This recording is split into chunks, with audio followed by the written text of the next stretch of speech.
Thank you, Mr. Chairman. Let me first begin, Mr. Ranking Member, in saying my condolences for the passing of Sylvester Turner. I knew him well when he was mayor of Houston, and he just got elected to Congress. And he and his family are in my thoughts and prayers.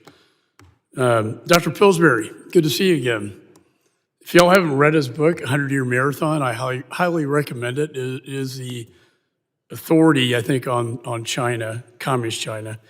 As you know, I prosecuted in 1997 the Johnny Chung case, which led us to China Aerospace and the Chinese intelligence apparatus putting money in his Hong Kong bank account to influence a presidential election, that being President Clinton. And what they wanted was to get into the WTO and to get dual-use technologies, primarily aerospace and satellite technologies.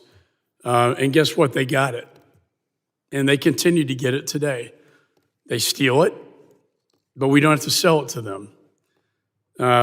Chairing the Foreign Affairs Committee, I put export controls on various things, including NVIDIA chips.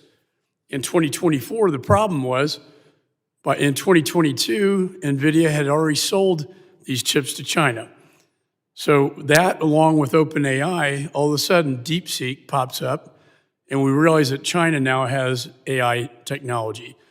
In this great power competition, once again, they steal it, but then we sell it to them. I believe that has to stop. I introduced, we saw this with the hypersonic, by the way, built on the backbone of American technology and many other apparatus of the PLA. I introduced the Enforce Act to basically prohibit, through export controls, the sale of military-grade AI technology. I see no reason in the world how we could justify any company in the United States selling to China military-grade AI technology. So, Dr. Pillsbury, in the time I have, can you respond to this? And I'd like to get the bulk of time to you, but to the other three, your opinion as to whether this is a good idea in terms of what we can legislate in the Congress to prevent the sale of this kind of technology. I've been focusing on what the Homeland Security Committee could do itself. Very narrow picture, but there's a lot of things. I always appreciate mentioning my book, and also you alluding to the famous Parlor Maid case. Now this, when we talk about intelligence collection on China, one of the biggest hazards is the use of deception, double agents, against our own intelligence community.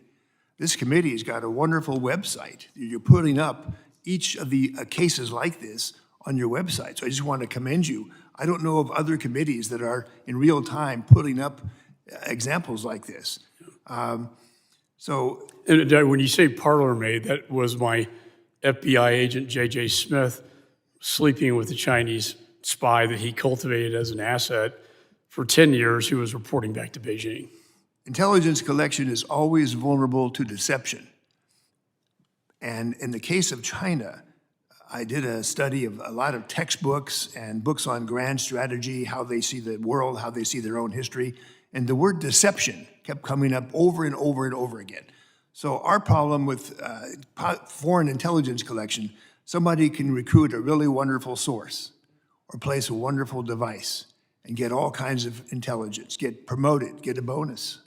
And then all of a sudden it turns out it's a compromised source.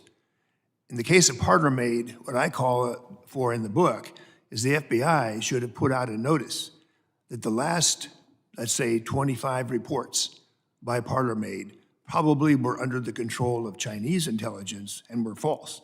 She was trying to mislead us, probably under orders from the president of China, who she claimed to be friends with. So I'm always glad to hear you raise the Parlor Maid case. It's still with us, I think, in many ways. And it's taught at Quantico with the FBI.